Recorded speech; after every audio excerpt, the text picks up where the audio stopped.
فلا أقسم بمواقع النجوم وإنه لقسم لو تعلمون عظيم إنه لقرآن كريم في كتاب مكنون لا يمسه إلا المطهرون تنزيل من رب العالمين.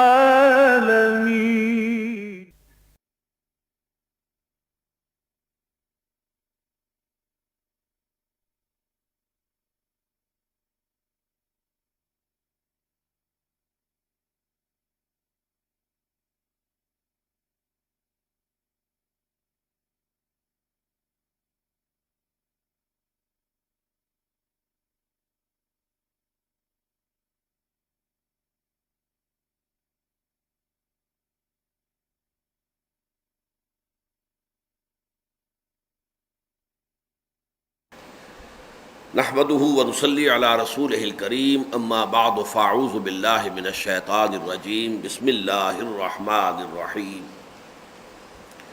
ان ينصركم الله فلا غالب لكم وان يخذلكم فمن ذا الذي ينصركم من بعده وعلى الله فليتوكل المؤمنون وما كان لنبي ان يغل ومن يغل يأت بما غل يوم القيامة ثم توفى كل نفس ما كسبت وهم لا يظلمون أفمن اتبع رضوان الله كمن باء بسخط من الله ومأواه جهنم وبئس المصير هم درجات عند الله والله بصير بما يعملون لقد من الله على المؤمنين إذ بعث فيهم رسولا من أنفسهم يتلو عليهم آياته ويزكيهم ويعلمهم الكتاب والحكمة وإن كانوا من قبل لفي ضلال مبين أولما أصابتكم مصيبة قد أصبتم مثليها قلتم أنى هذا قل هو من عند أنفسكم إن الله على كل شيء قدير وما أصابكم يوم التقى الجمعان فبإذن الله وليعلم المؤمنين وليعلم الذين نافقوا وقيل لهم تعالوا قاتلوا في سبيل الله أو ادفعوا قالوا لو نعلم قتالا لاتبعناكم هم للكفر يومئذ أقرب منهم للإيمان يقولون بأفواههم ما ليس في قلوبهم والله أعلم بما يكتمون الذين قالوا لإخوانهم وقعدوا لو أطاعونا ما قتلوا قل فادرؤوا عن أنفسكم الموت إن كنتم صادقين ولا تحسبن الذين قتلوا في سبيل الله أمواتا بل أحياء عند ربهم يرزقون فرحين بما آتاهم الله من فضله ويستبشرون بالذين لم يلحقوا بهم من خلفهم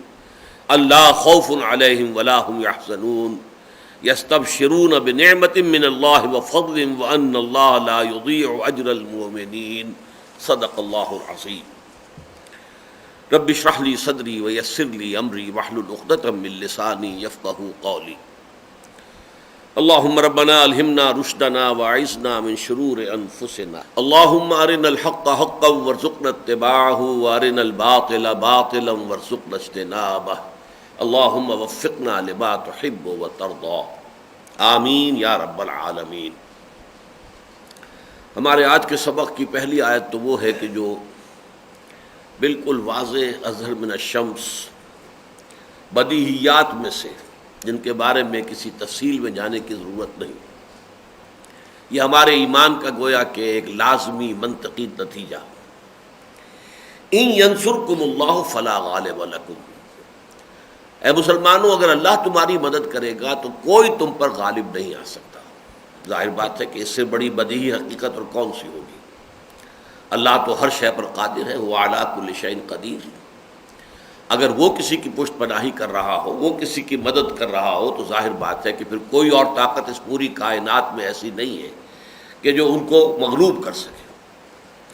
ان ینصرکم اللہ فلا غالب لکم وان یخذلکم، لیکن اگر وہ تم سے اپنی مدد سلب کر لے، خذلان کہتے ہیں چھوڑ دینا، اپنی تائید، اپنی نصرت، اپنی توفیق، اپنی مدد سلب کر لینا۔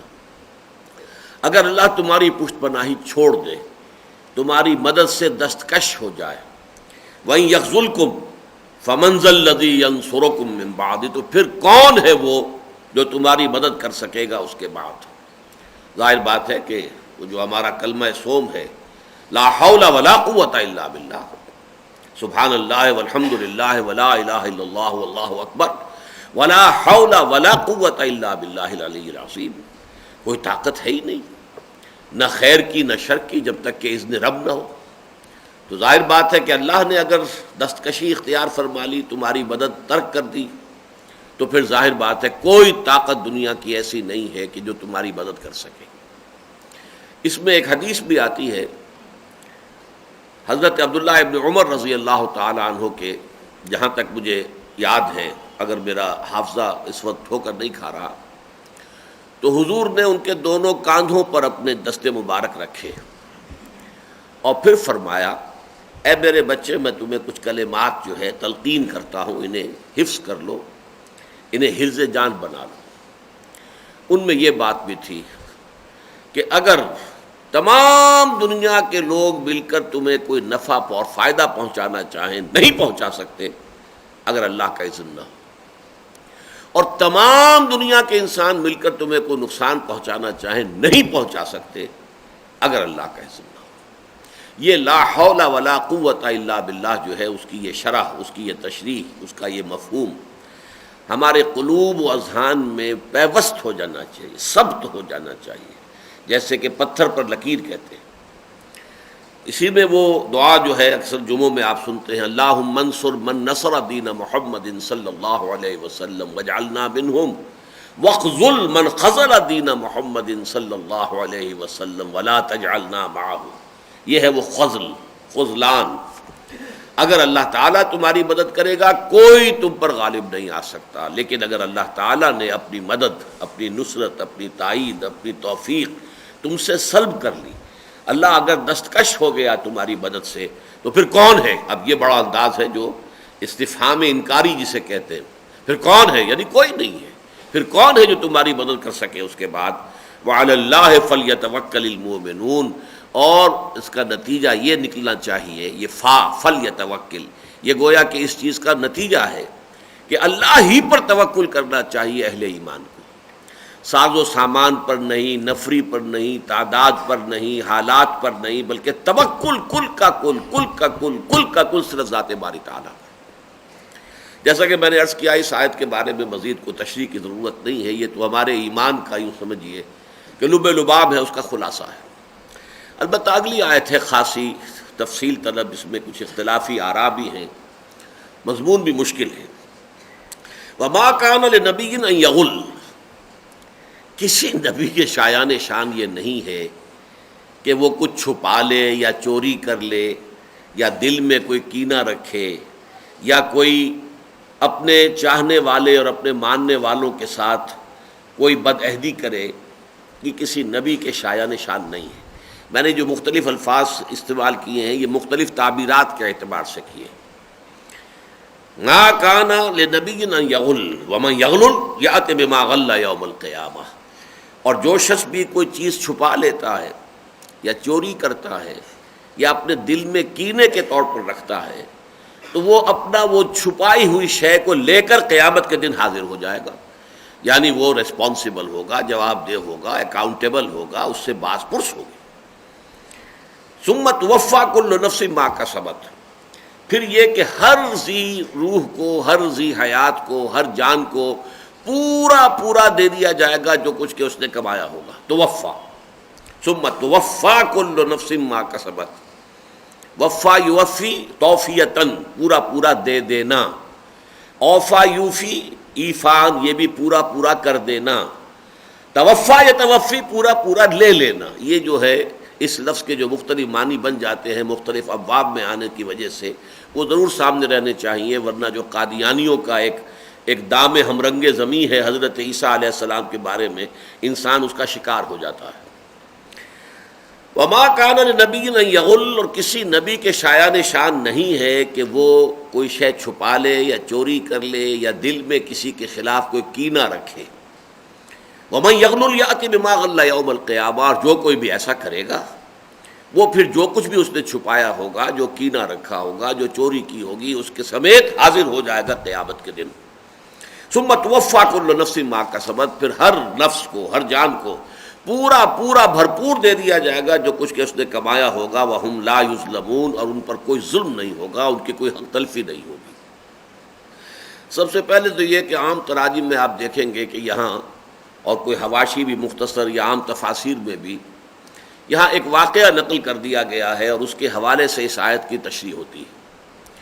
حالانکہ وہ واقعہ بھی جو بیان ہو رہا ہے وہ ترمذی شریف میں ہے، ایک واقعہ ہے کہ مال غنیمت میں سے کوئی ایک شے گم ہو گئی تھی، کوئی چادر تھی یا تلوار تھی۔ اب جب وہ کہیں نہیں ملی تو لوگوں میں سے کچھ نے کہا وہ حضور نے لے لی ہوگی۔ کہنے کا تو انداز یہ تھا کہ حضور نے رکھ لی، کوئی بات نہیں، اپنے لیے رکھ لی ہوگی، لیکن اس میں ایک طرح سے گویا کہ حضور کی نیت پر، حضور کے طرز عمل پر اور آپ کا جو بھی رویہ تھا اس پر ایک تنقیص تھی، ایک تعریض تھی، ایک اعتراض تھا، ایک طعن تھا۔ تو گویا کہ اس کی وضاحت کے لیے یہ آیت نازل ہوئی ہے۔ اب میرے نزدیک یہ صرف اصل میں جو ہمارے مفسرین کا طریقہ یہ ہے کہ اگر کوئی واقعہ شان نزول کے سلسلے میں مل جائے تو بس اسی واقعے کو لے کر ٹانک دینا ہر جگہ پر، یہ ایک عام عادت ہے۔ حالانکہ یہ غزوہ احد کا تذکرہ ہو رہا ہے، غزوہ احد میں کسی مال غنیمت کا تذکرہ سرے سے آیا ہی نہیں۔ معاملہ جو ہے غزوہ بدر کا، وہ اگر کوئی واقعہ ایسا ہوا بھی تھا تو 1 سال قبل کا تھا، اس کا یہاں پر ذکر جو ہے وہ بے معنی ہے۔ وہ اگر ہوتا تو وہ سورہ انفال کے اندر اس کا تذکرہ ہوتا۔ اس اعتبار سے اگرچہ یہ واقعہ اکثر نے نقل کر دیا ہے، لیکن یہ میرے نزدیک بھی اور بہت سے حضرات کے نزدیک بھی یہ قابل قبول نہیں ہے، یہ تعبیر اس کی، یہ تشریح درست نہیں ہے۔ جہاں تک حضرت شیخ الہند نے تعبیر کی ہے وہ بڑی میرے دل کو لگی ہے۔ ویسے مولانا امین احسن اصلاحی صاحب کی تعبیر بھی بہت ہی وقیع ہے۔ حضرت شیخ الہند نے تعبیر کی ہے وہ یہ ہے کہ چونکہ اس سے پہلے جو آیت ہے اس میں حضور کو حکم دیا گیا ہے کہ جن جن سے کوتاہیاں صادر ہوئی ہیں اس غزوہ احد میں، اے نبی آپ انہیں معاف کر دیے۔ فبما رحمت من اللہ لنت لہم ولو كنت فظا غلیظ القلب لانفضوا من حولک فاعف عنہم واستغفر لہم وشاورہم فی الامر۔ آپ انہیں معاف کر دیجئے اور ان کے لیے اللہ تعالیٰ سے بھی استغفار کیجئے اور ان کو اپنے مشوروں میں شریک کیجئے۔ یہ نہیں کہ انہیں آپ نظر انداز کر دیں کہ اس سے تو یہ غلطی ہو گئی تھی یا اس سے تو فلاں کام ہو گیا تھا، یہ تو اس وقت جو ہے ان کے قدم ڈگمگا گئے تھے۔ بنو حارثہ اور بنو سلمہ 2 گھرانے ایسے تھے کہ جب عبداللہ ابن ابی 300 آدمیوں کو لے کر واپس ہو گیا تو اس وقت وقتی طور پر ان کے قدموں میں بھی لغزش پیدا ہوئی، وہ بھی کچھ گھبرا گئے تھے، لیکن پھر اللہ تعالیٰ نے ان کے دلوں کو ثبات عطا فرما دیا، وہ جم گئے۔ یہ تذکرے ہم پڑھ چکے ہیں۔ پھر یہ بھی میں آپ سے عرض کر چکا ہوں، کچھ لوگ پھر اس افراتفری میں میدان چھوڑ کر بھاگ گئے۔ میں نے پچھلی مرتبہ اس ضمن میں تذکرہ کیا تھا حضرت عثمان رضی اللہ تعالیٰ عنہ کے نام کا بھی۔ تو ہمارے ایک ساتھی اور قابل احترام ساتھی ہیں، وہ میرے پاس آئے تھے کہ میں نے آج تک کسی تفسیر میں اور کسی سیرت میں یہ نہیں دیکھا کہ حضرت عثمان رضی اللہ تعالیٰ عنہ کا نام بھی آیا ہو۔ تو ان کے جذبات کی میں نے قدر کی، میں بھی چونکا، مجھے یاد تھا کہ میں نے پڑھا ہوا ہے، فوری طور پر کوئی حوالہ میرے سامنے نہیں آیا، لیکن یہ کہ میں آج کے درس کے لیے کل جب کچھ تفاسیر دیکھ رہا تھا تو مجھے قول مل گیا۔ یہ بخاری کی روایت ہے، صحیح بخاری کی روایت ہے کہ حضرت عبداللہ ابن عمر رضی اللہ تعالیٰ عنہ کے سامنے کچھ لوگوں نے تنقیص کی حضرت عثمان کی اور کچھ اور صحابہ کی کہ وہ احد کے دن میدان جنگ سے پیٹھ دکھا کر بھاگ گئے تھے۔ اس پر حضرت عبداللہ ابن عمر رضی اللہ تعالیٰ عنہما نے فرمایا کہ اللہ انہیں معاف کر چکا ہے، پھر تمہیں کہاں سے حق پہنچتا ہے کہ تم ان کے اوپر زبان طعن دراز کرو۔ تو یہ واقعہ جو ہے وہاں حوالہ یہ ہے معارف القرآن مفتی محمد شفیع صاحب کی جو تفسیر ہے اس کی جلد 2 میں اس آیت کے تحت آپ کو وہ واقعہ مل جائے گا۔ تو شیخ الہند کی تعبیر یہ ہے کہ حضور سے یہ کہا گیا کہ آپ معاف کر دیجئے، تو حضور نے معاف تو کر دیا، لیکن جیسا کہ عام طور پر ہوتا ہے فرض کیجئے کہ مجھے آپ سے کوئی دکھ پہنچا ہے، ٹھیک ہے، آپ نے کہا جی مجھے معاف، میں نے معاف، کچھ نہ کچھ میرے دل پر اثر رہ جاتا ہے، کچھ اس کے اندر جو ہے کچھ لاگ لپٹ، کچھ کینہ، کچھ جو ہے وہ چیز طبیعت کے اندر باقی رہ جاتی ہے۔ تو اندیشہ یہ ہوا صحابہ کو جن سے یہ خطائیں ہو گئی تھیں، بڑی بڑی خطائیں تھیں، یہ میدان جنگ چھوڑ کر چلے جانا ظاہر بات ہے کہ یہ بھی کوئی چھوٹی معمولی غلطی تو نہیں ہے، معمولی خطا نہیں ہے، اور یا یہ کہ اور اسی طرح کے معاملات کہ کچھ لوگوں نے جو ہے جنگ سے ہی ہاتھ کھینچ لیا، اور اس میں حضرت عمر جیسے آدمی بھی ہے کہ تلوار پھینک کر بیٹھ گئے کہ اب جب حضور کا انتقال ہو گیا اب کس کے لیے ہمیں جنگ کرنی ہے، جبکہ پھر ایک صحابی نے کہا کہ اگر حضور نے اس مقصد کے لیے جان دے دی ہے تو پھر ہمیں جینے سے کیا حاصل ہے، پھر تو ہمیں بھی جان دے دینی چاہیے، تو پھر وہ اٹھے، انہوں نے بھی اپنی تلوار اٹھا لی۔ تو وقتی طور پر اس وقت جو حالات ایسے تھے، اعصاب متاثر ہوئے، طبیعتوں کے اوپر جو ہے اس کے گہرے اثرات مترتب ہوئے، تو اس کی وجہ سے کچھ کیفیات ہو گئی۔ اب ان کو معاف تو کر دیا گیا، لیکن ہو سکتا ہے ان لوگوں کے دلوں میں یہ خیال ہو کہ حضور کے دل میں تو ضرور مجھ سے کچھ نہ کچھ کدورت یا کچھ میری طرف سے میل، چلیے کدورت کا لفظ میں بھی بہت سخت ہے کہ میری طرف سے کوئی میل رہ ہی جائے گا، اس چیز کا ازالہ کیا جا رہا ہے کہ نہیں، نبی کے شایان شان یہ نہیں ہے۔ جب اس نے معاف کیا تو صاف دل سے معاف کیا ہے، اب اس کے اندر کوئی ریزیڈول ایفیکٹ نہیں ہے، تمہاری طرف سے کوئی میل اس کے دل میں اب نہیں ہے، اس کا کوئی اندیشہ نہ کرو، نبی کے شایان شان یہ نہیں ہے کہ وہ کہے کچھ اور اس کی باطنی حقیقت کچھ اور ہو۔ تو یہ معنی اس کے جو ہے یہ مجھے بہت عمدہ لگے ہیں حضرت شیخ الہند کے۔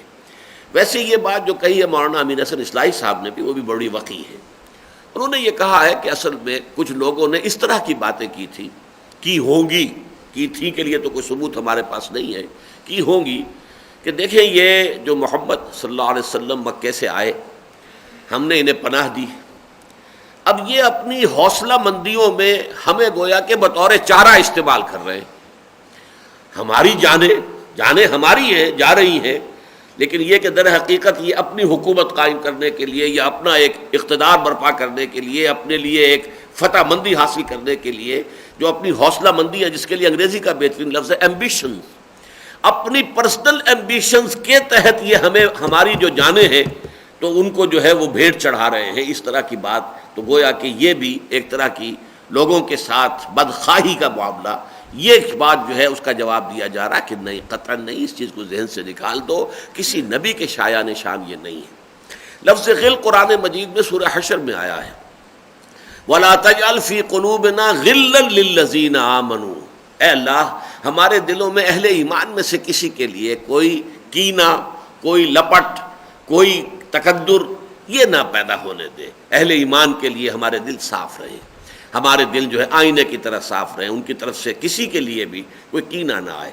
تو اس اعتبار سے یہ ایک مفہوم بھی ہے اس آیت کا، اور یہ بات بھی دل کو لگتی ہے، جو حالات ہوتے ہیں دنیا میں جس طور سے ہوتے ہیں اور جس طرح کی پھر باتیں بنتی ہیں، منافقین نے جس طریقے کے تبصرے کیے ہوں گے کہ یہ تو در حقیقت at the cost of our lives, وہ جو اپنے ایک مشن کو پورا کرنا چاہ رہے ہیں یا اپنی کوئی ایمبیشنز پورا کرنا چاہ رہے ہیں، اس میں در حقیقت وہ ہماری جانیں جو ہیں وہ ان کو بطور چارہ استعمال کر رہے ہیں، معاذ اللہ ثم معاذ اللہ ثم معاذ اللہ۔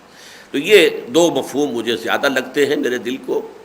البتہ جہاں تک چوری کا معاملہ ہے، یہ اتنی گھٹیا بات جو ہے کوئی شخص کہہ ہی نہیں سکتا تھا حضور کے لیے کہ کوئی چوری آپ نے کر لی ہے، کوئی مال غنیمت میں سے کوئی چیز چھپا لی ہے، یعنی اتنا فرق ہے حضور کی ذات مبارکہ میں اور اس الزام میں کہ کوئی مناسبت بنتی نہیں ہے اس کی۔ ہاں غزوہ بدر میں ہو سکتا ہے کسی شخص کی زبان سے نکل گیا، اور اس میں نکلنے میں نیت بھی ہو سکتی ہے کہ کوئی بات نہیں، ابھی تو قانون بھی تو نہیں آیا تھا نا کہ مال غنیمت کا قانون کیا ہے، تقسیم کیسے ہوگی۔ تو اگر اس وقت کسی نے سمجھا کہ حضور نے شاید اپنے لیے رکھ لی ہو وہ چادر یا وہ تلوار جو ہے، تو اس میں کوئی ایسی بدنیتی والی بات یا چوری والی بات بھی نہیں، اس لیے کہ قانون تو اس کے بعد نازل ہوا ہے، جنگ کے بعد جو ہے کہ اس کا جو مال غنیمت ہے اس کا خمس جو ہے اللہ اور اس کے رسول کے لیے یعنی بیت المال کے لیے ہے، اور باقی 4 حصے جو ہیں وہ تمام جو ہیں مجاہدین میں تقسیم ہو جائیں گے، جو پیدل ہے اس کے لیے اکیرا، اور جو سواری والا ہے گھوڑے والا یا اونٹ والا اس کے لیے دوہرا۔ تو یہ قانون بعد میں نازل ہوا، تو اس اعتبار سے اس وقت اگر یہ بات ہوتی تو یقیناً اس کے اندر جو ہے وہ اتنا فصل نہیں تھا، لیکن یہ کہ اس موقع پر اس طرح کی کسی بات کا آنا، اس کا کوئی سوال پیدا نہیں ہوتا۔ البتہ یہ 2 توجیحات ہیں، ان میں سے بلکہ مجھے جو توجیہ زیادہ دل کو لگتی ہے وہ حضرت شیخ الہند کی ہے رحمۃ اللہ علیہ۔ وما کان لنبی ان یغل، وَمَن يَغْلُلْ يَأْتِ بِمَا غَلَّ يَوْمَ الْقِيَامَةِ، اور وہ اس غل کا لفظ جو سورہ حشر میں آیا ہے، القرآن یفسر بعضہ بعضا کے اعتبار سے، تو یہ اس کے ساتھ زیادہ مناسبت رکھنے والا مفہوم ہے کہ دل میں کدورت رکھے، یہ نبی کے لیے جو ہے جائز نہیں، شایان شان نہیں ہے۔ عام آدمی کا ہو جاتا ہے، کسی شخص سے آپ کو صدمہ پہنچا ہو، آپ نے کہا اچھا بھائی میں معاف کرتا ہوں، لیکن یہ کہ دل پوری طرح صاف نہ ہو، یہ عام آدمیوں کے ساتھ تو ہو جاتا ہے۔ لیکن ما کان لنبی نہ یغل، نبی کے شایان شان یہ نہیں ہے، نبی کی شخصیت جو ہے بہت بلند و بالا ہوتی ہے، لہذا اس کے بارے میں ایسے کسی گمان کو اپنے ذہن کے قریب بھی مت پھٹکنے دو۔ افمن اتبع رضوان اللہ کمن باء بسخط من اللہ ومأواہ جہنم، تو کیا بھلا وہ شخص جس نے اللہ تعالیٰ کی رضا کو اپنا مقصود بنا لیا ہے، پیروی کر رہا ہے، اس کو حاصل کرنے کے لیے جد و جہد کر رہا ہے، وہ شخص اس شخص کے مانند ہو جائے گا کہ جو لے کر لوٹا ہے اللہ کے غضب کو، جس نے کمایا ہے اللہ کا غصہ، ومأواہ جہنم، اور اس کا ٹھکانہ جہنم ہوگا، وبئس المصیر، اور وہ بہت ہی برا ٹھکانہ ہے۔ یعنی یہ دو کردار اب نکھر کر آ گئے ہیں اس جنگ کے نتیجے میں۔ جو آزمائش تھی، وہ تمہیز کا لفظ جو میں بار بار واضح کر چکا ہوں، اللہ نے چھانٹی کر دی، پہلے چھانٹی کر دی کہ یہ منافق اور یہ مسلمان، اور اس کے بعد مسلمانوں میں سے بھی وہ کہ جن کے ایمان کامل تھے، اور وہ لوگ کہ جن کے ایمانوں میں ابھی کچھ تھوڑی بہت جو ہیں، کوئی نہ کوئی اس میں کوئی دنیا کی زندگی یا مال اس کی کوئی طلب یا دنیاوی فتح حاصل کرنے کا یہ کوئی اگر اس کے اندر شائبہ موجود ہے، تو یہ چھانٹی جو ہے وہ ہو گئی ہے، اب بالکل واضح ہو چکا ہے، دودھ کا دودھ پانی کا پانی۔ ہم درجات عند اللہ، یہ لوگ ہیں کہ جن کے علیحدہ علیحدہ مقامات ہیں اللہ تعالیٰ کے نزدیک۔ واللہ بصیر بما یعملون، اور جو کچھ یہ کر رہے ہیں اللہ اسے خوب دیکھ رہا ہے، اس کے علم میں ہے، ہر شے ایک ایک ماشا رتی تولا اللہ تعالیٰ کے ہاں اس کا حساب کتاب ہو جائے گا۔ اب جو آیت آئی ہے یہ وہ آیت ہے کہ جو مضمون کے اعتبار سے 2 مرتبہ سورہ بقرہ میں آ چکی ہے۔ اس اعتبار سے ذرا مناسبت بھی ہے کہ سورہ بقرہ دوہری ہے تعداد آیات کے اعتبار سے اس سورہ آل عمران سے، یہ آپس میں بہنیں بھی ہیں، اسے ہم جوڑا بھی کہتے ہیں، نسبت زوجیت بھی ہے ان دونوں میں، پھر یہ کہ بہنیں بھی ہم کہہ سکتے ہیں، حدیث میں اخوات کا لفظ آیا ہے، شیبتنی ہود و اخواتھا، مجھے سورہ ہود اور اس کی بہنوں نے بوڑھا کر دیا ہے۔ تو اس میں یہ کہ وہ چونکہ 40 رکوعوں پر مشتمل ہے، یہ 20 رکوعوں پر مشتمل ہے، تو گویا کہ وہاں یہ مضمون 2 دفعہ آیا، یہاں 1 دفعہ آیا، لیکن یہاں کے الفاظ جو ہیں وہ بہت جامع ہیں اور بہت گمبھیر الفاظ ہیں، بہت پرشان اور پرشوکت الفاظ ہیں۔ لقد من اللہ علی المؤمنین، اللہ نے تو بہت بڑا احسان کیا ہے اہل ایمان پر، اس بعث فیہم رسولا من انفسہم، جبکہ اٹھایا ہے ایک رسول انہی میں سے، ان کی اپنی جانوں میں سے۔ یعنی یہ رسول کون ہے؟ بشر ہے، وہ بھی بشر ہے، یہ بھی بشر ہے۔ یہ رسول کون ہے؟ عرشی ہے، ہاشمی ہے، یہ بنو اسماعیل میں سے ہے، جس میں سے یہ لوگ بھی ہیں۔ اس اعتبار عرب ہے، جو کہ یہ عرب ہے، گویا کہ ہر طرح سے انہی میں سے، کوئی اجنبی نہیں ہے، کوئی باہر سے آیا ہوا نہیں ہے، جس کے سابقہ زندگی کا کوئی ہمیں علم نہ ہو، جس کے سابقہ کردار سے ہم واقف نہ ہو، تم ہی میں سے، تمہارے ہی مابین پیدا ہوا، پلا بڑھا، اس کا بچپن، لڑکپن، اور اس کی پھر نوجوانی، جوانی، اور اس کے بعد تمہاری ساری زندگی 40 برس تمہاری نگاہوں کے سامنے گزری ہے۔ جب یہ آیات نازل ہو رہی ہیں اس وقت تو یوں سمجھیے کہ 54-55 برس ہو گئے، تب جب حضور صلی اللہ علیہ وسلم کی حیات طیبہ کو تمہارے نگاہوں کے سامنے ہے، تو اللہ نے تم ہی میں سے ایک شخص کو اٹھایا ہے، جو تم ہی میں سے، من انفسہم، منہم نہیں ہے، منہم کا لفظ آتا ہے سورہ جمعہ میں، هو الذی بعث فی الامیین رسولا منہم، وہ منہم بھی کافی ہے، لیکن یہاں زور دینے کے لیے من انفسہم، خاص ان کے اپنے اندر سے اٹھایا ہے اللہ نے اپنے رسول کو۔ لقد من اللہ علی المؤمنین اذ بعث فیہم رسولا من انفسہم۔ وہ کیا کرتا ہے؟ یہ 4 الفاظ جو ہیں، جیسا کہ میں نے کئی مرتبہ بیان کیا، نہایت اہم ہیں، اس لیے کہ حضور کا مشن تھا اللہ کے دین کا غلبہ۔ اللہ کے دین کے غلبے کے لیے ایک جد و جہد انقلابی درکار ہے، جس میں تصادم کا مرحلہ بھی آئے گا، جس میں جانیں دینی پڑیں گی، جس میں یقیناً مقابلہ ہوگا۔ اس کے لیے سرفروش چاہیے، اس کے لیے وہ لوگ چاہیے جو سروں سے کفن باندھ لیں۔ اس کے لیے وہ کہاں سے آئیں گے؟ لوگ کیسے تیار کیا جائے انہیں؟ وہ آسمان سے نہیں ٹپکیں گے، اللہ تعالیٰ جو ہے انہیں کہیں زمین سے پھاڑ کر نہیں نکال دے گا، جیسے قیامت کی علامات میں سے ہے کہ زمین پھٹے گی اور ایک جانور نکلے گا، دابۃ الارض، اور وہ گواہی دے گا۔ اس طرح سے تو نہیں آئیں گے۔ وہ تو اپنی دنیا آپ پیدا کر، اگر زندوں میں ہے تو اپنی دنیا آپ کیسے پیدا کریں گے؟ محمد صلی اللہ علیہ وسلم، آپ کے پاس تو کوئی امت نہیں تھی، آپ تنہا تنہا کھڑے ہوئے ہیں، آپ تو امیین میں پیدا ہوئے جو نہ نبیوں سے واقف، نہ رسولوں سے واقف، نہ کوئی کتاب، نہ کوئی شریعت۔ توحید کا نام وہ لیتے تھے کہ ہم حنیفی ہیں اور ابراہیم کے دین پر ہیں، لیکن یہ کہ وہ بت پرستی بدترین شکل کے اندر ان کے ہاں موجود تھی۔ تو اس حوالے سے انہوں نے خود اس میں سے ایک جماعت پیدا کی، اپنے آوان و انصار خود پیدا کیے، اپنی دنیا آپ پیدا کر اگر زندوں میں ہے۔ جیسے آپ کو معلوم ہے کہ ایک پرندہ اپنا گھونسلہ بناتا ہے تو ایک ایک تنکا لے کر آتا ہے اپنی چونچ میں، ایک ایک تنکا، بعد میں آپ کو بنا ہوا نظر آ رہا ہے، لیکن اس پہ کتنی مشقت اس کی ہوئی ہے، اس لیے کہ ایک سے زیادہ تنکا تو وہ لا ہی نہیں سکتا، اس کے پاس ذریعہ ہی نہیں ہے۔ تو جس طریقے سے حضور نے 10 برس میں بمشکل 125 آدمی جمع کیے، جس میں اتنی مشقت کی ہے کہ اللہ تعالیٰ کو بھی یہ کہنا پڑا ہے، اللہ اتنا اے ہمارے نبی اے رسول اتنی مشقت نہ جھیلیے، ہم نے آپ پر یہ قرآن جو ہے اس لیے نازل نہیں کیا تھا کہ آپ اس طرح کی مشقت میں مبتلا کریں، اپنے آپ کو کر لیں، آپ ان کے پیچھے پڑے ہوئے ہیں، آپ نے حق ادا کر دیا، بات واضح کر دیا، دفع کیجئے، ان کو جانے دیجئے، جہاں جانا چاہتے جائیں، جس گڑھے میں گرنا چاہتے ہیں گرے، آپ اس میں فکر کیوں کرتے ہیں؟ آپ اپنے آپ کو اس رنج میں ہلاک کر دیں گے۔ فَلَعَلَّكَ بَاخِعٌ نَفْسَكَ أَلَّا يَكُونُوا مُؤْمِنِينَ۔ اس درجے یوں سمجھیے کہ دل سوزی کے ساتھ، دل گیری کے ساتھ، اور صبح و شام اور رات کو کھڑے ہو کر پھر ایک ایک کا نام لے کر دعائیں کرنی اللہ کی جناب میں کہ اللہ فلاں کو تو ضرور میری جھولی میں ڈال دے۔ اس مشقت کے باوجود بمشکل 125 150 آدمی جو ہے 10 برس کی محنت۔ تو اس اعتبار سے لیکن وہ محنت کس طور سے ہوئی ہے، وہ ہے یہ 4 الفاظ جو بہت اہم ہیں، اور یہ 4 دفعہ قرآن میں آئے، 2 دفعہ سورہ بقرہ میں، حضرت ابراہیم حضرت اسماعیل کی دعا، ربنا وابعث فیہم رسولا منہم یتلو علیہم آیاتک ویعلمہم الکتاب والحکمۃ ویزکیہم۔ پھر اس دعا کی قبولیت کا اعلان ہو گیا۔ یہ تو 15واں رکوع تھا، پھر یہ 18ویں رکوع کے اندر آ گئی بات، کما ارسلنا فیکم رسولا منکم یتلو علیکم آیاتنا ویزکیکم ویعلمکم الکتاب والحکمہ، اور پھر تیسری مرتبہ یہاں آ رہا ہے لقد من اللہ علی المؤمنین اذ بعث فیہم رسولا من انفسہم یتلو علیہم آیاتہ ویزکیہم ویعلمہم الکتاب والحکمہ وَإِن كَانُوا مِن قَبْلُ لَفِي ضَلَالٍ مُبِينٍ۔ یقیناً اس سے پہلے تو وہ کھلی گمراہی میں تھے، یہ قریش، یہ مکے کے لوگ، یہ عرب کے لوگ کھلی گمراہی کے اندر مبتلا تھے، لہذا ان کو اس گمراہیوں میں سے نکالنا کوئی آسان کام تھا، جان جوکھوں کا کام تھا، یہ لانا ہے جوئے شیر کا، اس میں سے یہ اللہ کے رسول نے محنت کی ہے۔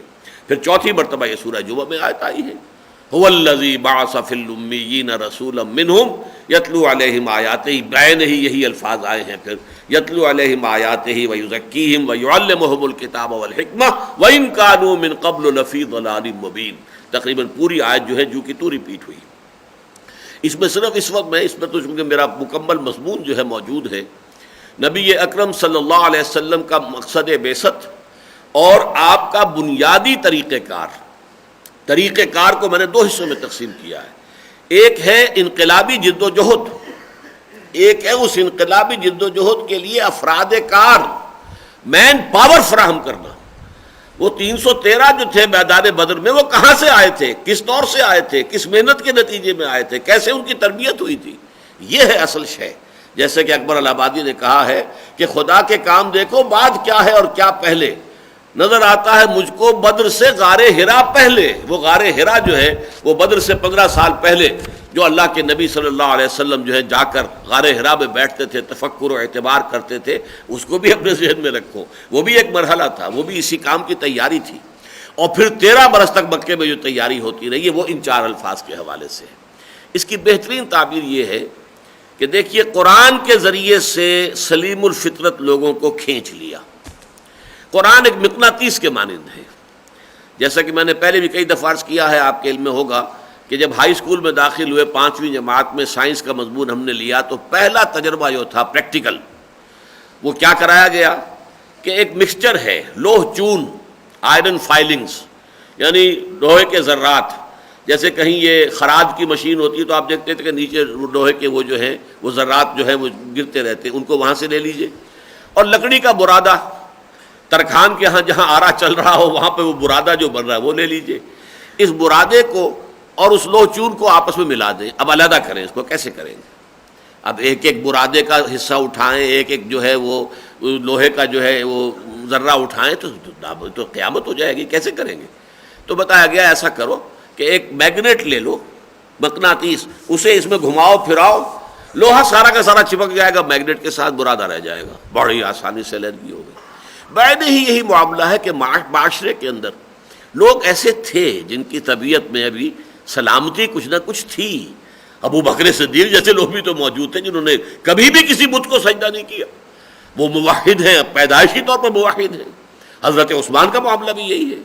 ان سے پہلے جو حضرت سعید ابن زید جو ہیں، جو کہ عشرہ مبشرہ میں سے ان کے جو والد تھے زید، حضور پر وحی کی آمد سے پہلے ان کا انتقال ہو گیا ہے، لیکن وہ بھی موحد کامل تھے، اور وہ کعبے کے پردے پکڑ پکڑ کر یہ کہتے تھے کہ اللہ میں صرف تیری بندگی کرنا چاہتا ہوں، کیسے کروں مجھے پتہ نہیں ہے، کیسے تیری بندگی کروں۔ تو یہ لوگ تھے۔ پھر کچھ ایسے بھی لوگ تھے کہ جن کے اندر سلامتی بھی تھی، لیکن کچھ اوپر پردے بھی آ گئے تھے، کچھ اوپر جو ہے گرد و غبار بھی آ گیا تھا آئینہ قلب کے اوپر۔ کچھ لوگ ایسے تھے جو اندر سے بالکل سیاہ ہو چکے تھے، جن کے قلوب اپنی بدعمالیوں کی وجہ سے۔ اب ان کو علیحدہ علیحدہ کرنا، چھانٹی کرنا، تو قرآن وہ میگنیٹ تھا، یتلو علیہم آیات۔ یہی وجہ ہے کہ حضور جہاں گئے قرآن پڑھ کر سنایا، جہاں قرآن پڑھ کر سنایا جو سلیم الفطرت لوگ تھے وہ کھنچ کر آ گئے۔ وہ میگنیٹ تھا، اس نے اس کو کھینچ لیا۔ کچھ لوگوں کے دلوں پر پردے تھے، آہستہ انہیں کچھ وقت لگ گیا، ان پردوں کے ہٹنے میں، گرد و غبار کے صاف ہونے میں کچھ وقت لگ گیا، لیکن قرآن ہی ہے جو کھینچ کر لایا ہے۔ اس قرآن مجید کے ذریعے سے انہوں نے پہلے لوگوں کو یوں سمجھیے کہ انقلاب کے لیے ریکروٹ کیا، بھرتی کیا۔ پہلے یہ بھرتی ہوئی ہے تو آگے چل کر پھر ان کی ٹریننگ ہے، ان کی ٹریننگ اب کیا تزکیہ، انہیں پاک کرنا۔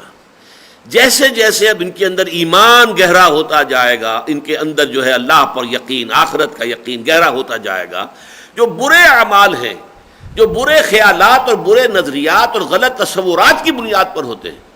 ظاہر بات ہے جیسے ایک درخت ہے، درخت کے اوپر پتے لگے ہوئے ہیں، ان پتوں کو غذا کہاں سے آ رہی ہے؟ زمین سے غذا آ رہی ہے، جڑوں کے ذریعے سے، اور اس درخت کے ذریعے سے، اس کے تنے کے ذریعے سے پھر ہر پتے تک پہنچ رہی ہے۔ لیکن یہ ہے کہ اگر یہ غذا کاٹ دی جائے تو پتہ ختم ہو جائے گا، مر جائے گا۔ تو یہ غلط خیالات اور نظریات کے سوتے جو ان کے اندر چل رہے تھے، عقائد، کوئی مرنے کے بعد کوئی زندگی نہیں، کچھ نہیں ہے جی، کھاؤ پیو عیش کرو، ایٹ ڈرنک اینڈ بی میری، بابر بعیش کوش کہ عالم دوبارہ نہیں۔ اب اس کی وجہ سے جو ان کا طرز عمل تھا، جب ان کے دلوں میں ایمان باللہ، ایمان بالآخرت، ایمان بالرسالت جاگزی ہو گیا تو زمین و آسمان کا فرق واقع ہو گیا۔ اب وہ اندر سے جو غلط اعمال کو غذا مل رہی تھی وہ ختم ہو گیا، لہذا پت جھڑ کے پتوں کی طریقے سے وہ جھڑتے چلے گئے، جیسے کہ پتے خود بخود جھڑ جاتے ہیں، اب وہ پتے جو ہیں جھڑ رہے ہیں، برے اعمال۔ یہ تزکیہ ہے۔ اس کے بعد اب وقت تیار ہو گئی زمین کہ اب یہاں پر بیج ڈالا جائے۔ وہ بیج کیا ہے؟ احکام، یعلمہم الکتاب والحکمہ۔ احکام کا جہاں معاملہ قرآن میں آتا ہے لفظ کتاب کے حوالے سے آتا ہے، کتب علیکم الصیام، کتب علیکم القتال، کتب علیکم اذا حضر احدکم الموت ان ترک خیرا للوصیہ۔ یہ تمام الفاظ، ان الصلاۃ کانت علی المؤمنین کتابا موقوتا، یہ کتاب ہے۔ وَيَبْلُغْ حَتَّى يَبْلُغَ الْكِتَابُ أَجَلَهُ، یعنی یہ کہ جب تک عدت پوری نہ ہو جائے اس وقت تک ظاہر بات ہے کہ عورت دوسرا نکاح نہیں کر سکتی۔ ہاں کوئی اشارے کنایے سے آدمی کہہ سکتا ہے کہ میں آپ سے نکاح کا خواہش مند ہوں، ٹھیک ہے آپ کی عدت جب پوری ہو جائے گی تو پھر ہم نکاح کر لیں گے، اشارے کنایے کی حد تک، لیکن باقاعدہ نکاح کی اجازت نہیں ہے جب تک کہ عدت پوری نہ ہو جائے۔ حتیٰ یبلغ الکتاب، جب تک کہ قانون جو ہے اللہ کا اس کی مدت پوری نہ ہو جائے، وہاں لفظ کتاب آیا ہے۔ تو کتاب ہے احکام کے لیے، اوامر اور نواہی کے لیے۔ اور پھر آخری درجہ جو ہے تعلیم و تربیت نبوی کا، وہ حکمت ہے، وہ اصول معلوم ہو جائیں، انڈر لائن پرنسپلس۔ ایک حکمت ایمانی ہے اور ایک حکمت احکام ہے۔ احکام کے اندر کیا حکمتیں ہیں، آپس میں ان کے ڈانڈے کیسے ملتے ہیں، کیسے ان کی چونیں آپس میں فٹ بیٹھی ہوئی ہیں۔ جب انسان کو یہ باطنی بصیرت حاصل ہو جاتی ہے تو گویا کہ اب اس کے لیے احکام پر عمل کرنا بہت آسان ہو جاتا ہے۔ ایک تو یہ کہ آپ سے کہا جائے کرو یہ، باقی یہ کہ آپ کو کچھ نہیں بتایا گیا کہ اس کے کرنے میں آپ کے لیے فائدہ کیا ہے، یا آپ اس قابل ہی نہیں ہیں ابھی کہ آپ سمجھ سکیں کہ فائدہ کیا ہے، تو گویا کہ ایک جبر کے تحت آپ وہ کام کریں گے، ایک مجبوری ہوگی، ایک حکم ہے، ایک بوجھ ہے۔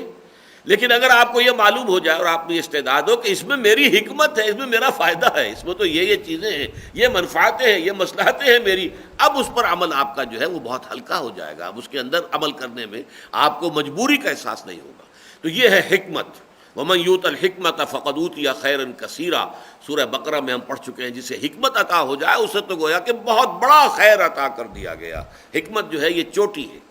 چنانچہ 3 مقامات پر آخری بات حکمت آئی ہے، اگرچہ حضرت ابراہیم اور حضرت اسماعیل کی دعا میں یہ پہلے آ گیا ہے، تزکیہ بعد میں آیا ہے، لیکن تینوں مقامات پر جہاں اللہ کی طرف سے بات آئی ہے، 18واں رکوع سورہ بقرہ کا، اور یہ جو ہے جو اب ہم پڑھ رہے ہیں یہ غالباً 17واں رکوع ہے سورہ آل عمران کا، اور پہلا رکوع سورہ جمعہ کا، تو تینوں جگہ پر حکمت آخر میں ہے۔ تلاوت آیات نمبر 1، تزکیہ نمبر 2، تعلیم کتاب نمبر 3، تعلیم حکمت نمبر 4۔ تو گویا کہ جسے میں کہا کرتا ہوں عام طور پر، جیسے عربی مدارس میں ہوتا ہے، فارغ التحصیل تو ہو گئے آپ، اب آپ درجہ تخصص میں داخل ہو رہے ہیں، تخصص فی الحدیث، تخصص فی التفسیر، تخصص فی الفقہ۔ تو حضور کی تعلیم و تربیت کا جو درجہ تخصص ہے وہ ہے تعلیم حکمت، اور یہ حکمت سب سے بڑی شے ہے۔ وَمَنْ يُؤْتِ الْحِكْمَةَ مَنْ يَشَاءُ، اللہ جس کو چاہتا ہے حکمت عطا کرتا ہے۔ وَمَنْ يُؤْتَ الْحِكْمَةَ فَقَدْ أُوتِيَ خَيْرًا كَثِيرًا، جسے حکمت عطا ہو گئی اسے تو خیر کثیر مل گیا۔ اس پروسیس سے حضور نے وہ جماعت تیار کی، اس کی تربیت کی، اس کے اندر خالص للہیت پیدا کی، ان کا مقصود و مطلوب آخرت بن گئی، دنیا نہیں۔ تو ان لوگوں کو پھر آپ میدان میں لائے ہیں، ایسے ہی نہیں ہجوم میں سے پکڑ کر نہیں، کوئی تنخواہ پر لے کر جو ہے ریکروٹمنٹ نہیں تھی، بلکہ یہ کہ اس مشن، یہ ان کی زندگی کا مقصد بن گیا کہ میری زندگی کا مقصد تیرے دین کی سرفرازی، میں اسی لیے مسلمان، میں اسی لیے نمازی۔ تو یہ چیزیں ذہن میں رکھیے، یہ آیت اس اعتبار سے بہت اہم ہے، یہ مضمون قرآن میں 4 دفعہ آ رہا ہے۔ لقد من اللہ علی المؤمنین اذ بعث فیہم رسولا من انفسہم یتلو علیہم آیاتہ ویزکیہم ویعلمہم الکتاب والحکمہ۔ جن حضرات کو زیادہ دلچسپی ہو وہ میری وہ کتاب ضرور پڑھیں۔ نبی اکرم صلی اللہ علیہ وسلم کا مقصد بعثت اور آپ کا بنیادی طریقہ کار، انقلاب نبوی کا بنیادی طریقہ کار، تکمیلی طریقہ کار میں جنگیں ہیں، غزوہ احد ہے، غزوہ بدر ہے، یہ سب ہے، لیکن ابتدائی شے تو یہ کہ پہلے وہ آدمی فراہم کرو، انسان مارزوست، مجھے ایک انسان چاہیے، پہلے انسان پیدا کرنے ہوں گے، بنانا ہوگا انہیں، ان کی تربیت کرنی ہوگی، انہیں منظم کرنا ہوگا، تب کہیں جا کر پھر اگلے مراحل کے لیے جو ہے گویا کہ آپ کے پاس وہ طاقت فراہم ہوگی۔ اولما اصابتکم مصیبت، تو اے مسلمانوں جب تم پر ایک مصیبت آ گئی، یعنی بپتا پڑی تم پر غزوہ احد میں، قد اصبتم مثلہا، تم اپنے دشمنوں پر اس سے دوہری بپتا ڈال چکے تھے، یعنی غزوہ بدر میں 70 تم نے ان کے سردار شہید مارے، قتل کیے، واصل جہنم کیے، 70 قید کیے، یہاں تمہارے 70 شہید ہوئے ہیں۔ وہ سب کے سب چوٹی کے لوگ نہیں ہیں، ٹھیک ہے، ان میں چوٹی کے بھی کچھ افراد ہیں، حضرت حمزہ ہیں، حضرت مصعب بن عمیر، لیکن سب کے سب تو نہیں۔ وہاں تو سب کے سب چوٹی کے سردار تھے، قریش کی پوری یوں سمجھیے قیادت ختم ہو گئی۔ ابو سفیان بچا تھا نا، اس لیے بچا تھا کہ وہ تو در حقیقت قافلہ لے کر گیا ہوا تھا، وہ جنگ میں تھا ہی نہیں، ورنہ تو یہ کہ پوری کی پوری قیادت جو ہے، پوری ان کے جو جتنے بھی چیفز تھے سب کے سب کھیت رہے وہاں۔ اس حوالے سے وہ 70 تم نے وہاں مارے، چلیے تمہارے بھی 70 شہید ہو گئے، لیکن اضافی طور پر تم نے وہاں 70 قید بھی کیے، اور پھر ان کو جو ہے فریہ لے کر تم نے چھوڑا، تو تم انہیں تو دوہرا چرکا لگا چکے ہو۔ اب اگر تمہیں چرکا لگا ہے قلتم انا ھذا، تو تم یہ کہنے لگے ہو یہ کہاں سے آ گیا، کیوں ہو گیا، کیسے ہو گیا۔ اب اس کو بھی یوں سمجھیے کہ اصل میں جو کمزور ایمان والے یا منافق لوگ تھے، انہوں نے یہ سوچا ہوگا، آج بھی ہم سوچ سکتے ہیں اس کو، کہ اگر محمد اللہ کے رسول ہیں، اگر اسلام جو ہے وہ دین حق ہے، تو کیسے ممکن ہے کہ ہمیں یہ شکست ہو گئی؟ اللہ کی مدد اس کا مطلب ہمارے ساتھ نہیں ہے، یا ہم واقعتاً حق پر نہیں ہیں۔ شیطان تو وسوسہ اندازی کرتا ہے، اور منافقین جو ہے یہ وسوسہ اندازی کر رہے تھے ضعیف الایمان لوگوں کے اندر۔ ایک وہ لوگ ہیں جن کے ایمان پختہ تھے، لیکن کمزور ایمان کے لوگوں کے لیے تو بڑا آسان تھا یہ کہ وہ اس طرح کی وسوسہ اندازیوں کا جو ہے وہ شکار ہو جائیں۔ جیسے کہ حضرت عائشہ رضی اللہ تعالیٰ عنہ پر جب تہمت لگائی ہے منافقین نے، تو بعض جو صادق الایمان لوگ تھے، جو اتنے راسخ، اتنے وہ گہرے نہیں تھے، وہ بھی اس کے اندر بہہ گئے۔ اسی طرح یہ انسانی فطرت اور کمزوری ہے، تو اس طرح کی باتیں آئیں کہ یہ کیا ہوا، کیسے ہو گیا، اللہ ہمارے ساتھ، بدر میں ہم 313 تھے، نہتے تھے، ہمارے پاس تو تھا ہی کچھ نہیں، اور ایسی بڑی فتح ہمیں مل گئی یوم الفرقان، تو کیا اب یہ کیا ہو گیا؟ معلوم ہوا کہ اس سے وسوسے پیدا ہونے شروع ہوئے، انا ھذا، یہ کہاں سے آ گئی مصیبت، کیسے آ گئی؟ قل ھو من عند انفسکم، اے نبی ان سے کہہ دیجیے یہ تمہارے اپنے جانوں سے آئی ہے، تمہارے اپنے نفسوں سے آئی ہے۔ وہ آیت اب ذہن میں رکھیے، میں نے کہا تھا کہ وہ کی آیت ہے اس سورہ مبارکہ کی، اس حصے کی جو غزوہ احد سے متعلق ہے۔ وَلَقَدْ صَدَقَكُمُ اللَّهُ وَعْدَهُ، استحسونہم بإذنہ حتی اذا فشلتم وتنازعتم فی الامر وعصیتم من بعد ما اراکم ما تحبون. جرم تمہارا ہے. You have to blame yourselves. الزام اپنے آپ کو دو. تم نے غلطی کی, تم نے خلاف ورزی کی, تم نے نظم کو توڑا, تم نے حکم کی خلاف ورزی کی اپنے لوکل کمانڈر کی, جو بالفعل خود رسول کے حکم کی خلاف ورزی بھی بن گئی. اس اعتبار سے اس کی وجہ سے تمہیں اللہ تعالیٰ نے یہ سزا دی ہے. تو در حقیقت یہ تمہارے اپنے نفس کی طرف سے ہے, تمہاری اپنی خطا, تمہاری اپنی کمزوری, تمہاری اپنی غلطی سے ہے. قُلْ هُوَ مِنْ عِنْدِ أَنفُسِكُمْ إِنَّ اللَّهَ عَلَىٰ كُلِّ شَيْءٍ قَدِيرٌ. باقی اللہ ہر چیز پر قادر ہے. وہ چاہتا تو وہ تمہیں کنڈون کر دیتا تمہاری غلطی کو, اس کے باوجود تمہیں کوئی سزا نہ دیتا. لیکن اللہ تعالیٰ کی حکمت تھی, اس نے سزا دی ہے تاکہ تمہیں معلوم ہو جائے کہ کہاں کہاں تمہارے اندر ابھی پانی مر رہا ہے, کہاں کہاں کمزوری ہے. ابھی تو بڑے بڑے اور مراحل آنے ہیں, ستاروں سے آگے جہاں اور بھی ہیں, ابھی عشق کے امتحان اور بھی ہیں, ابھی تو آغاز ہے. آگے آگے دیکھیے ہوتا ہے کیا, ابتدائے عشق خیر ہوتا ہے کیا. اس حوالے سے ضرورت تھی اس بات کی کہ تمہاری جو کمزوریاں ہیں تم پر واضح ہو جائیں. لہذا جو کچھ ہوا ہے, اب دیکھیے اگلی آیت میں کیا فرمایا, وما اصابکم یوم التقى الجمعان فباذن اللہ. جو بھی بپتا تم پر پڑی ہے اس دن, جس دن کی دو فوجیں جو ہیں آپس میں لڑیں اور بد مقابل ہوئی, جن کی مٹ بھیڑ ہوئی, تو وہ اللہ کے اذن سے ہوا. اذن رب کے بغیر نہیں ہوا. اذن رب کے بغیر ایک پتا بھی جنبش نہیں کر سکتا. یہ ہمارا ایمان ہے. اذن رب کے بغیر, اذن رب کے بغیر کوئی شخص گناہ نہیں کر سکتا. اللہ کا اذن ہوتا تو گناہ کرتا ہے. اللہ کی رضا اور ہے, اذن اور ہے. اللہ نے آپ کو اجازت دی ہے, تم چاہو تو رات کو جاؤ چوری کرو, اور چاہو تو جاؤ رات کو انہی گھڑیوں میں کسی مسجد میں جا کر اور خالص تنہائی میں مسجد میں اور کوئی نہ ہو تو نوافل ادا کرو. It's your choice, go ahead. چوری کرنے جا رہے ہو تو اذن ہے اللہ کی طرف سے, اس لیے کہ اللہ نے تمہیں آزادی دی ہے. تو جب آزادی دی ہے تو وہ اذن دیتا ہے. تو جو کچھ ہوا ہے وہ ہوا, اس کا اصل سبب تو تمہارے اندر سے ابھرا. تم نے غلطی کی, تم نے نظم کی خلاف ورزی کی, تم نے حکم کی جو ہے وہ حکم عدولی کی. لیکن اس کے بعد اس کا نتیجہ جو سامنے آیا ہے, اللہ چاہتا تو نتیجہ روک دیتا, کنڈون کر دیتا, معاف کر دیتا, لیکن نہیں. یہ فباذن اللہ, یہ اللہ کے اذن سے آیا ہے. وَلِيَعْلَمَ الْمُؤْمِنِينَ. یہاں واو جو آ گیا اس سے پہلے گویا کہ کوئی شے محذوف ہے, تاکہ تم اپنی غلطیوں اور خامیوں پر متنبہ ہو جاؤ, اور تاکہ اللہ دیکھ لے کہ کون ہے واقعی اہل ایمان. اگر یہ آزمائشیں نہ آئیں تو کیسے چھانٹی ہو؟ پھر تو کچے پکے ملے جلے رہیں گے, پھر تو اناج اور بھس جو ہے وہ ملا جلا رہے گا. اناج کو بھس سے علیحدہ کرنا ہے تو اللہ تعالیٰ کی طرف سے آزمائشیں آتی ہیں, تو اس کی یہ حکمت ہے. وَلِيُمَحِّصَ الَّذِينَ آمَنُوا, یہ بھی ہم پڑھ چکے ہیں. اور وَلِيُمَحِّصَ مَا فِي قُلُوبِكُمْ, اہل ایمان کے دلوں میں, ایمان میں اگر کہیں کوئی تھوڑا بہت شائبہ میں لگا ہوا ہے دنیا کی محبت کا اور مال و دولت دنیا کا, تو ظاہر بات ہے کہ اس سے بھی اللہ نے تمہیں پاک کرنا ہے. تو یہ جو تمحیص ہے اللہ کی, یہ در حقیقت انہی آزمائشوں کے ذریعے سے ہوتی ہے. وَلِيَعْلَمَ الَّذِينَ نَافَقُوا, اور تاکہ اللہ تعالیٰ دیکھ لے ان کو جو کہ منافق ہیں.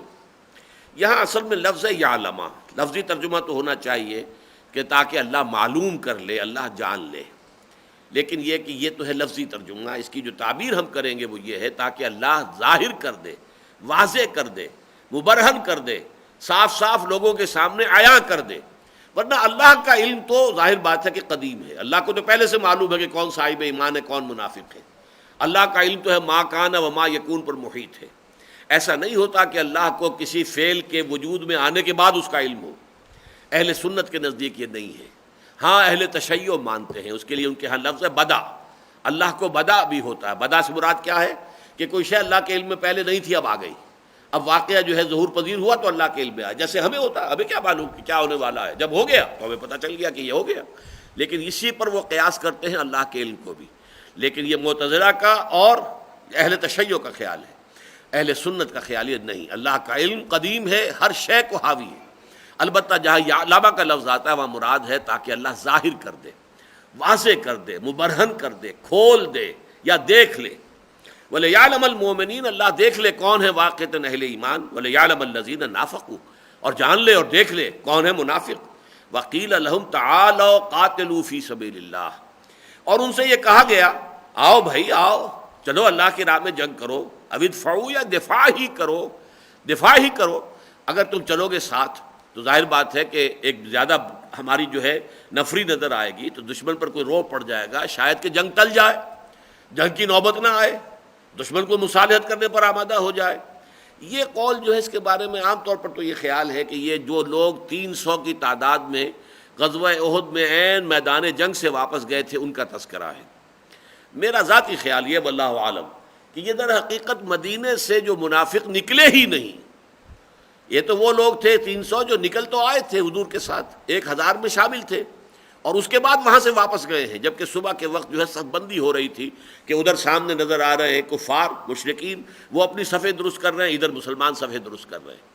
تو اس وقت کا معاملہ یہ تھا کہ عبداللہ ابن ابی 300 آدمیوں کو لے کر چلا گیا، تو وہ 300 آدمی مدینے سے چل کر تو دامن احد تک پہنچے تھے، لیکن کچھ منافق ایسے بھی تھے جو مدینے سے نکلے ہی نہیں، اور انہیں جب یہ کہا جاتا تھا کہ بھائی چلو چلو خدا کے بندو کیا کر رہے ہو تم، اللہ کے پر ایمان کا تو ہے دعویٰ تو کرتے ہو، تم محمد صلی اللہ علیہ وسلم کی رسالت پر ایمان کا اعلان کرتے ہو، اب نکلو، یا تو قتال ہوگا، جنگ ہوگی تو تمہیں حصہ لینا چاہیے، تعالو قاتلوا فی سبیل اللہ، آؤ چلو اور اللہ کی راہ میں قتال کرو، او ادفعوا، یا دفاع کر لو۔ یعنی یہ کہ اگر زیادہ بڑی جمعیت ہماری وہاں نکل کر کھڑی ہو جائے، فرض کیجئے کہ ان کے جو ہے 3000 آئے تھے تو 3000 ہی مقابلے میں یہاں نکل کے آ جائیں، تو ظاہر ہے انہیں بھی پھر سوچنا پڑے گا، غور و فکر کرنا پڑے گا، اور ہو سکتا ہے کہ یہ ٹل جائے معاملہ، دفاع ہو جائے، مدافعت ہو جائے۔ قالوا لو نعلم قتالا لتبعناکم، انہوں نے کہا اگر ہم سمجھتے کہ کوئی جنگ ہونی ہے تو ہم لازماً تمہارے ساتھ جاتے، جنگ ونگ کوئی نہیں ہونی ہے۔ اب یہ بھی مشکل مقام ہے اس سورہ مبارکہ میں کہ اس سے مراد ان کی کیا تھی۔ ایک تو یہ کہ یہ سب نورا کشتی ہے، اس کی کوئی حقیقت ہی نہیں ہے، ہم جانتے ہیں کوئی جنگ ونگ نہیں ہونی ہے، یہ ادھر سے بھی قرشی آئے ہوئے ہیں، ادھر بھی محمد کے ساتھ جو ہے مہاجرین قرشی ہیں، یہ سب آپس میں بھائی بھائی ہیں، یہ سب نورا کشتی ہو رہی ہے، کچھ جنگ ہونی نہیں۔ یا یہ اس کے معنی بعض لوگوں نے یہ لیے ہیں کہ کوئی ڈھنگ کا معاملہ ہو، کوئی برابر کی چوٹ ہو تب تو جنگ کے لیے ہم جائیں، یہاں تو معاملہ جو ہے بہت ہی مختلف ہے، لہٰذا یہاں پر جانا آپ تو اپنے گھروں میں بیٹھ کر دفاع کریں گے جو دفاع کرنا ہے۔ واللہ عالم اس کا مفہوم کیا ہے۔ اگر ہم جانتے کہ جنگ ہونی ہے، یا اگر ہم سمجھتے کہ کوئی واقعی جنگ کا معاملہ یہ صحیح ہے تو ہم چلتے تمہارے ساتھ۔ ہم للکفر یومئذ اقرب منہم للایمان، وہ لوگ اس دن ایمان کے مقابلے میں کفر سے قریب تر تھے۔ اب منافق کون ہوتا ہے؟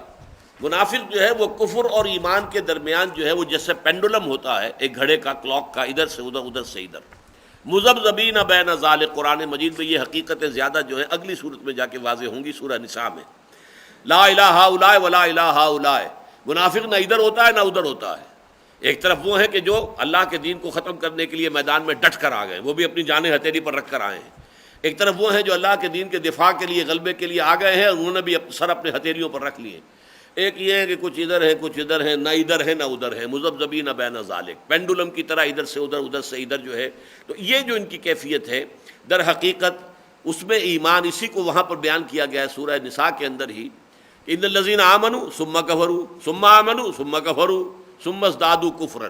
یہ ہے منافق کا معاملہ جو ہے، اوپر سے تو وہ ہر وقت مسلمان ہی ہے، لیکن اندر خانے اس کا جو ہے کچھ ذرا کبھی ایمان کی طرف تھوڑا سا میلان ہو گیا، پھر جو ہے وہ کفر آ گیا، پھر کچھ ایمان کی طرف تھوڑی سی جو ہے پیش قدمی کی، پھر کفر کی طرف پیش قدمی ہو گئی، تو یہ پینڈولم ان کا سوئنگ کرتا رہتا ہے۔ تو فرمایا اس دن یہ لوگ جو ہیں وہ ایمان کی نسبت کفر سے قریب تر تھے، ان کا پینڈولم جو ہے وہ کفر کی طرف جو ہے جا کر جم گیا تھا۔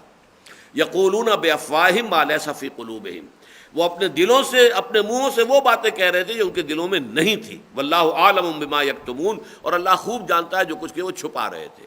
یعنی اگر انہوں نے یہ کہا تھا کہ یہ تو سب جو ہے نورا کشتی ہے، کوئی جنگ ونگ نہیں ہونی، تو بھی جھوٹ بول رہے تھے، اور اللہ کو معلوم ہے کہ یہ کیا چیز چھپا رہے ہیں، اصل میں تو جنگ میں جانا نہیں چاہتے، لیکن کہہ یہ رہے کہ جنگ ہونی نہیں ہے۔ اور دوسرے یہ کہ یہ جو کہہ رہے ہیں کہ یہ تو بہت ہی جو مقابلہ جو ہے بڑا ان ایکول ہے، تو یہ بھی در حقیقت وہ اپنی جانیں بچانے کے لیے کہہ رہے تھے۔ الذین قالوا لاخوانہم، یہی وہ لوگ ہیں جنہوں نے اپنے بھائیوں کے بارے میں کہا، وقعدوا، خود بیٹھ رہے گھروں کے اندر، نہیں نکلے اللہ کی راہ میں، لو اطاعونا ما قتلوا، اگر انہوں نے بھی ہمارا کہنا مانا ہوتا تو قتل نہ ہوتے۔ دیکھو چلا گیا فلاں، میں نے روکا تھا، میرا بھائی وہ جو ہے کوئی اوسی کوئی خزرجی بیٹھ کر گھر میں افسوس کر رہا ہے، دیکھو میں نہیں گیا تھا، میں نے اپنے بھائی کو بھی روکا تھا، مت جاؤ، چلا گیا، مارا گیا نا، اگر نہ گیا ہوتا تو نہ مارا جاتا۔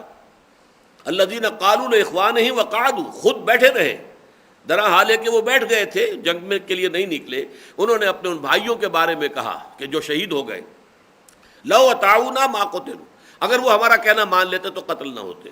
قل فادرؤوا عن انفسکم الموت ان کنتم صادقین، تو اے نبی ان سے کہیے اچھا اگر تم سچے ہو تو اپنے آپ سے موت کو ہٹا کر دکھاؤ. موت تو تمہیں یہاں بھی آ کر دبوچ لے گی، آج نہیں تو کل تو مرنا ہی مرنا ہے. کیا تمہارے پاس اختیار ہے موت سے بچنے کا؟ اگر موت کو تمہارا کوئی عزیز ہو سکتا ہے آج ہی بستر مرگ پر پڑا ہو اور فرشتے اس کی جان جو ہے تمہاری نگاہوں کے سامنے سلب کر رہے ہوں، اگرچہ وہ تمہیں نظر نہیں آتے لیکن سلب تو کر رہے ہیں، جان کھینچ کر لے جا رہے ہیں، روک سکتے ہو ان کو؟ جیسا کہ سورہ واقعہ میں بیان فرمایا گیا ہے فلولا اذا بلغت الحلقوم وانتم حينئذ تنظرون ونحن اقرب اليه منكم ولكن لا تبصرون فلولا ان کنتم غیر مدینین ترجعونها ان کنتم صادقین. ہے اگر تمہارے اندر طاقت اور اپنے اس عزیز کی جان کو واپس لے لو نا، کھینچ لو، فرشتوں سے جھپٹ لو اگر تمہارے اندر طاقت ہے. قل فادرؤوا عن انفسکم الموت ان کنتم صادقین. اب اس کے بعد پھر وہ مضمون آ گیا ہے جو سورہ بقرہ میں ہم پڑھ چکے، ولا تقولوا لمن يقتل في سبيل الله اموات بل احياء ولكن لا تشعرون. یہ مضمون اب یہاں آ رہا ہے ولا تحسبن الذين قتلوا في سبيل الله امواتا. ہرگز نہ سمجھنا، یہ انتہائی تاکید ہے. وہاں تو ولا تقولوا مت کہو، یہاں کہنا نہیں سمجھنا، اور ہرگز نہیں سمجھنا. ولا تحسبن، نون جو ہے مشدد کے ساتھ، ولا تحسبن الذين قتلوا في سبيل الله امواتا. ہرگز ہرگز نہ سمجھنا ان کو جو اللہ کی راہ میں قتل ہو جائیں کہ وہ مردہ ہیں. بل احیاء، نہیں وہ زندہ ہیں. عند ربہم یرزقون، وہ اپنے رب کے پاس رزق پا رہے ہیں. اب یہاں یہ نقطہ سمجھ لیجئے کہ ان کی اس حیات جو ہے اس کی ہمیں کیفیت معلوم نہیں ہے. اس ایک نقطے سے وہ سارے مسئلے حل ہو جاتے ہیں جو ہمارے ہاں کچھ لوگوں نے خام خواہ ان چیزوں کے اندر تفاصیل میں جا کر عقائد بنا لیے ہیں. زندہ ہیں تو کیسے ہیں، کس طور سے ہیں؟ انبیاء اپنے قبروں میں زندہ ہیں، بالکل ایسے زندہ ہیں جیسے دنیا میں زندہ تھے. ہوتے ہوتے یہاں تک بات پہنچا دی گئی کہ ازواج مطہرات بھی پیش کی جاتی ہیں رات کے وقت ان کے سامنے. انا للہ و انا الیہ راجعون. وہ دنیا کی زندگی کو سمجھتے ہیں کہ گویا کہ یہ بہت اعلیٰ زندگی تھی. ان کو تو بہت اعلیٰ زندگی ہے لیکن ہم نہیں سمجھ سکتے. یہ تو ادنا ہے. کہاں حضور صلی اللہ علیہ وسلم، پھر آپ کے نیچے تمام رسول 313، پھر ان کے نیچے 1.25 انبیاء، پھر ان کے نیچے صدیقین، پھر شہداء کی باری آئے گی. کہیں کروڑویں درجے میں جا کر شہداء کی باری آئے گی. شہداء کی زندگی کے بارے میں فرمایا وَلَٰكِن لَا تَشْعُرُونَ، تمہیں اس کا احساس نہیں ہے. احیاء عند ربہم یرزقون، وہ اپنے رب کے پاس جو ہے وہ رزق انہیں مل رہا ہے لیکن ہمیں تو شعور نہیں ہو سکتا. وَلَٰكِن لَا تَشْعُرُونَ، تمہیں شعور نہیں ہو سکتا.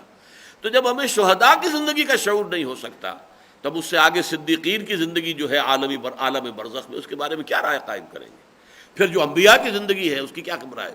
پھر جو رسولوں کا مقام ہے، پھر جو سید المرسلین والنبیین. لہٰذا یہ تمام باتیں وہ ہیں کہ خام خواہ انسان غلط طریقے پر ان چیزوں میں جب اپنا پاؤں پھنسا لیتا ہے کہ جو چیزیں شریعت کے اندر اہمیت نہیں رکھتی. عالم برزخ اور عالم آخرہ کی بات جو قرآن میں حدیث میں آ گئی بس اجمالاً اس کے اوپر اکتفا کی جائے کہ ہاں مانتے ہیں، بس آگے اس کی کیفیت کو، اس کی تفصیل کو جاننا جو ہے یہ در حقیقت اپنے آپ کو فتنے کے اندر ڈالنا ہے.